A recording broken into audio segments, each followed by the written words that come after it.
Good morning प्रिय विद्यार्थियों। पिछले वीडियो में हम लोग जो डिस्कस कर रहे थे भारत की विदेशी व्यापार नीति या कमर्शियल पॉलिसी की अपन बात कर रहे थे। 2002 से लेकर के 9 तक, 2002 से लेकर 4 तक, फिर 2004 से 9 तक का नीति हमने डिस्कस की थी। उसके बाद सन 2009 में भारत की नई विदेश व्यापार नीति आई, जिसमें कि वही उद्देश्य लेके हम चले, आर्थिक विकास, उत्पादन, रोजगार वृद्धि और एक प्रमुख ट्रेड सेंटर हम लोग इस भारत को बनाना चाहते हैं। इसलिए हमने 2009 में एक नई नीति डिक्लेयर की गई और इसमें ये सोचा गया कि हम निर्यातों को बहुत आगे बढ़ाएं और उनको सुदृढ़ करें और दुगना भी करें। इसलिए इस नीति को बनाया गया 2009 में। और 2009 से लेके 14 तक की जो पॉलिसी थी उसकी हम सेलिएंट फीचर्स क्या है, what are the salient features, objectives, targets, इस तरह से हम इसको लेके चले। तो नई विदेश व्यापार नीति जो थी 2009 की, उसके उद्देश्य हम जो लेकर चले थे वो ये था कि हम अपनी अर्थव्यवस्था को एक सस्टेनेबल, स्थिर आर्थिक विकास की तरफ लेकर जाएं। क्योंकि उस समय 2008 में एक बहुत फेमस सब प्राइम क्राइसिस आया था। अमेरिका और अन्य कंट्रीज़ में जो मंदी देखने को मिली, उससे पूरा विश्व डिस्टर्ब हो गया। पर फिर भी हमने भी इसको फेस करने के लिए, इकोनॉमिक डेवलपमेंट को सस्टेन करने के लिए ये उद्देश्य लेकर चले और नई एग्जिम पॉलिसी 2009 में डिक्लेयर की। फिर दूसरी बात हमने ली, निर्यातों में 15% और 25%, 15 से लेके 25% तक की वार्षिक वृद्धि का लक्ष्य लेकर हम लोग चले। 2010 और 11 के लिए हमने सोचा कि जो उद्देश्य लिया गवर्नमेंट ने, $200 अरब का उन्होंने निर्यात लक्ष्य रखा। और पहले वो 2008 और 9 के लिए था, क्योंकि 2008 और 9 में पूरे विश्व में सब प्राइम क्राइसिस आया। उस क्राइसिस ने पूरे विश्व की अर्थव्यवस्था को हिला दिया, तो वो हमारा लक्ष्य पूरा नहीं हो सका। इसीलिए हमने इस नीति में ये लक्ष्य लेकर के चले। सन 2014 तक वस्तुओं और सेवाओं के निर्यात को 2009 के स्तर से दुगना करने की भी हमने लक्ष्य रखा कि 2009 की तुलना में 2014 तक हम एक्सपोर्ट्स डबल कर दें। और सिमिलरली 2020 तक भारत की विश्व व्यापार में जो कंट्रीब्यूशन था 0.67% से बढ़ा के हमने सोचा 1.5% रखें। और वो क्योंकि ऑल ओवर सब प्राइम क्राइसिस था तो 1.3 तक ही था, तो 2020 तक हमने उसको दुगना करने का लक्ष्य रखा। निर्यात संवर्धन सुविधाओं का विस्तार, एक्सपोर्ट प्रमोशन जो फैसिलिटीज़ गवर्नमेंट पहले दे रही थी एग्जिस्टिंग, उसमें भी बढ़ाने का उद्देश्य लेकर के इस नीति को फॉर्मुलेट किया गया।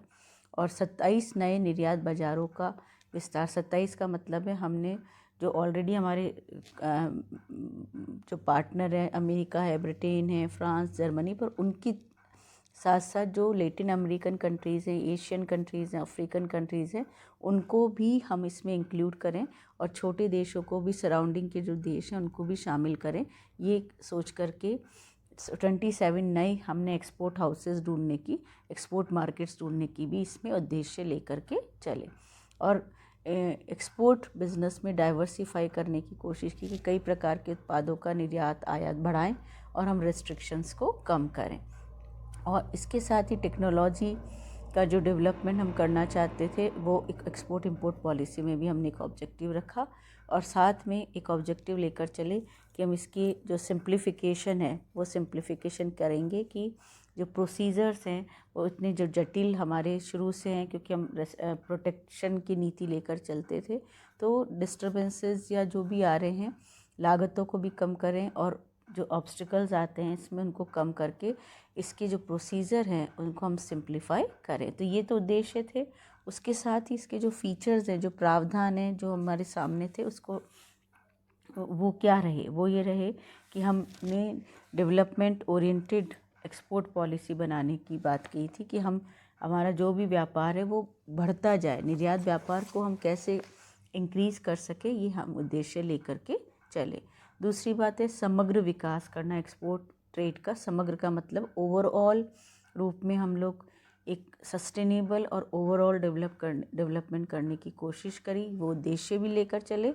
और इसमें डेवलपमेंट करने के लिए 2020 तक हम अपने एक्सपोर्ट ट्रेड को डबल कर दें, ये एक फ़ीचर इसका था, जो इसकी विशेषता थी, जो एक उद्देश्य था इस नई एक्सपोर्ट इंपोर्ट पॉलिसी का उद्देश्य गवर्नमेंट ने तय किया। फिर उद्देश्य लक्ष्य नीति का मतलब था कि जो ओवरऑल पूरे वर्ल्ड में जो सब प्राइम क्राइसिस आया था या जो मंदी आई थी, उससे एक्सपोर्ट गिरते जा रहे थे, तो उनको वापस कैसे रीस्ट्रक्चर करें या उसको पुनः लाइन पे लाना या उसको डेवलप करना, ये उद्देश्य था कि हम लोग इसमें कुछ रियायतें भी दें और मार्केट का एक्सपांशन करें, डाइवर्सिफिकेशन करें, टेक्नोलॉजिकल डेवलपमेंट करें, प्रोसीजर को सिंप्लीफाई करें। ये सारे उद्देश्य इसके विशेष बातें थी जो इस नीति में गवर्नमेंट ने तय की और इसका एक प्रावधान रखा कि ये हमको लेकर के चलना है। और एक्सपोर्ट भी हमको 15% से बढ़ा करके 25% वार्षिक वृद्धि का लक्ष्य लेकर चले थे कि एवरी ईयर 2009 से 14 की जो 5 साल है, एवरी ईयर हम इसको इतना इंक्रीज़ करें, ये ऑब्जेक्टिव हमने लिया। ड्यूटी एंटाइटलमेंट पासबुक जो पिछली पॉलिसी में हमने डिस्कस की थी, वो यहाँ पर उसी को पासबुक योजना को कंटिन्यू किया, जिसमें कि जो एक्सपोर्टर्स होते थे उनको एक्साइज जो शुल्क था, जो एक्सपोर्ट इंपोर्ट में जो छूट दी जाती थी, वो 2014 तक एक्सटेंड कर दी। EPCG export promotion of capital goods scheme, उसमें उनको जो लोग कैपिटल गुड्स एक्सपोर्ट करने वाले हाउसेस हैं उनको ड्यूटी फ्री इंपोर्ट की सुविधा दी थी। तो उनको ड्यूटी जो लगाते थे वो ज़ीरो ड्यूटी पे उनको रखा गया।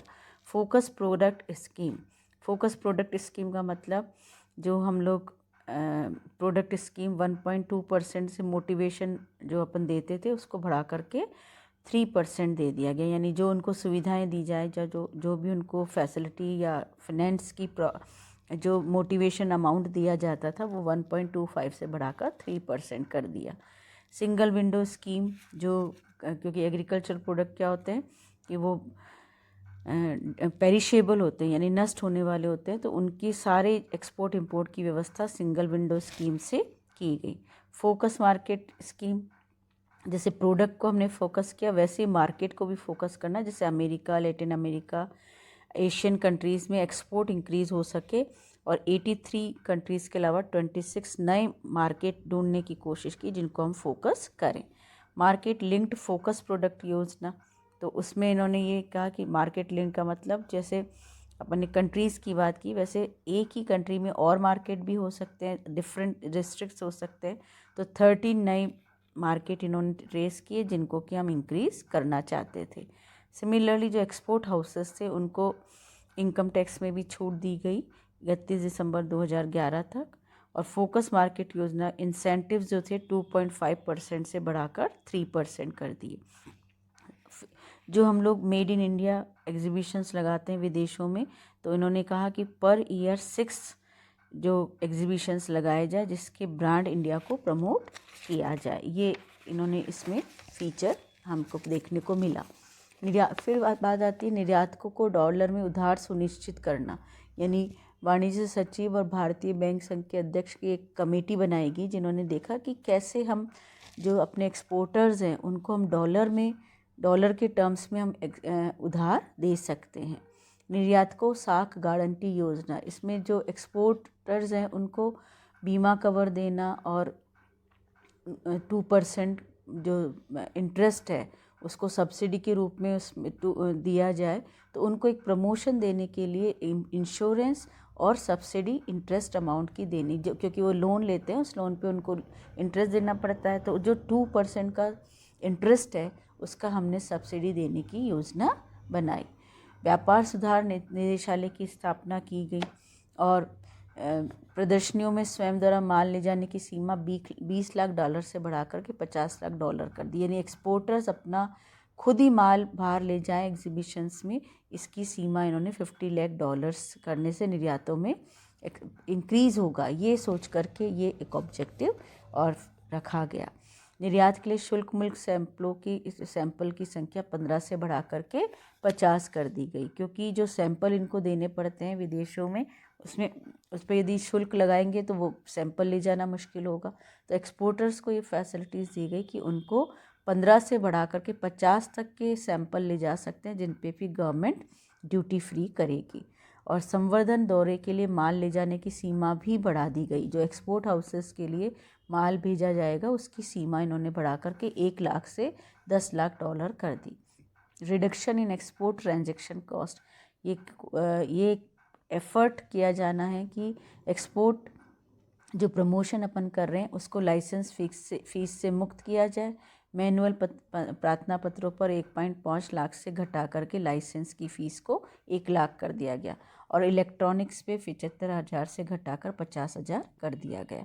तो दो इस तरह से उनकी जो कॉस्ट है वो कैसे रिड्यूस किया जाए, ये एफर्ट इस पॉलिसी में लेकर के गवर्नमेंट चली थी। आभूषण सेक्टर के लिए कर वापसी, यानी एक योजना 1 वर्ष के लिए आगे बढ़ाई गई और इसको क्योंकि सबसे ज़्यादा नुकसान जो सब प्राइम क्राइसिस में हुआ था वो ज्वेलरी इंडस्ट्री को हुआ था। ज्वेलरी इंडस्ट्री के में इनको जो इंपोर्ट करते हैं वो तो बहुत कॉस्टली पड़ता है, पर एक्सपोर्ट रुक गया, तो उससे मंदी से जो ज्वेलरी मार्केट था वो बहुत डिस्टर्ब हुआ था। ग्लोबल हब बनाने के लिए गवर्नमेंट ने कोशिश की, डायमंड ब्रोसेस बनाने की कोशिश की और जो हमारा जो ज्वेलरी इंडस्ट्री था उसको वापस रिवाइव करने के लिए भी गवर्नमेंट ने इसमें एफर्ट किए। चाय निर्यात को विशेष कृषि उपज योजना में जोड़ा। चाय के लिए हमको कंपटीशन करना पड़ता है कई कंट्रीज से, चाइना भी इसमें बहुत ज़्यादा आगे बढ़ गया है। तो गवर्नमेंट ने ये देखा कि किस तरह से हमारी जो फेमस प्रोडक्ट है एग्रीकल्चर का, चाय का, उसको एडवांस ऑथराइजेशन स्कीम के अंतर्गत 100% से घटाकर 50% कर दिया गया।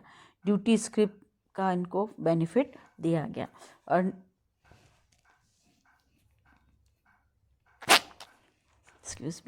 निर्यातमुखी क्षेत्रों को 90% उत्पाद घरेलू बाजार में बेचने की भी अनुमति की गई, क्योंकि उनका प्रोडक्ट तो बन गया और एक्सपोर्ट के ऑर्डर्स। अनुपयुक्त जो लेदर की अपन बात करते हैं, जो काम में नहीं आए, यानी जो काम में नहीं आए लेदर प्रोडक्ट्स, उनको एक्सपोर्ट करने की परमिशन गवर्नमेंट ने एक्सपोर्टर्स को दी, किंतु उस पर ये कहा कि जो 50% टैरिफ लगाया जाएगा, पर किसी भी तरह से उनका यदि यूज़ में नहीं आया लेदर प्रोडक्ट तो गवर्नमेंट ने उनको तो ना वापस एक्सपोर्ट करने की एक्सपोर्टर्स को परमिशन दी। जो ज्वेलरी इंडस्ट्री है उसमें कई बार क्या होता है, एग्जीबिशंस लगाए जाते हैं और वहाँ पे वो सेल नहीं होते तो वापस निर्यात कर दिए जाते हैं। तो उन्हीं प्रोडक्ट्स को यदि ज्वेलर्स चाहें तो उनको अपने वापस इंपोर्ट करके उसकी डिज़ाइनिंग कर सकते हैं, री इन्वेस्ट कर सकते हैं। तो उसकी जो परमिशन थी 60 डेज़ से बढ़ा करके 90 डेज़ कर दी गई। तो ये सोचा गया कि इससे एक्सपोर्टर जो फेस करते हैं कठिनाइयाँ, एग्जीबिशन लगाना विश्व के विभिन्न देशों में, या प्रोडक्ट वहाँ पे सेल नहीं होता है तो वो सरप्लस में हो जाता है, तो एक्सपोर्टर को इस तरह से जो कठिनाइयाँ आती है उससे रिलीफ देने के भी उद्देश्य इसमें रखा गया। विदेशी व्यापार में विविधीकरण की कोशिश की गई, जैसे जो एग्रीकल्चर प्रोडक्ट्स है, गेहूँ है, चावल है, उनके अलावा चाय, चमड़ा, सूती वस्त्र, जो ज्वेलरी, हीरे जवाहरात, इन सबको भी प्रोत्साहन दिया जाए। उसके अलावा और जो एग्रीकल्चर प्रोडक्ट्स हमारे यहाँ पे होते हैं उनको भी एक्सपोर्ट करने के लिए गवर्नमेंट ने सोचा कि इसका डाइवर्सिफाई किया जाए, उनको प्रेरित किया जाए, प्रोत्साहन दिया जाए।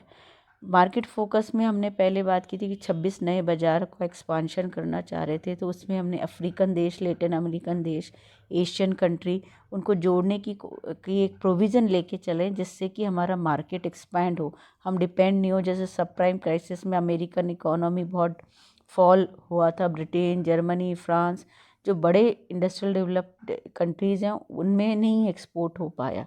तो अब ये सोचा गया कि जो छोटी छोटी कंट्रीज़ हैं और अपने जो सराउंडिंग के आसपास के जो कंट्रीज़ हैं उनको भी जोड़ें, जिससे कभी भी मार्केट गिरता है तो हमारे पास एक विस्तृत बाज़ार अवेलेबल हो, जिसमें कि हमारे जो एक्सपोर्ट है वो उसमें कमी ना आए।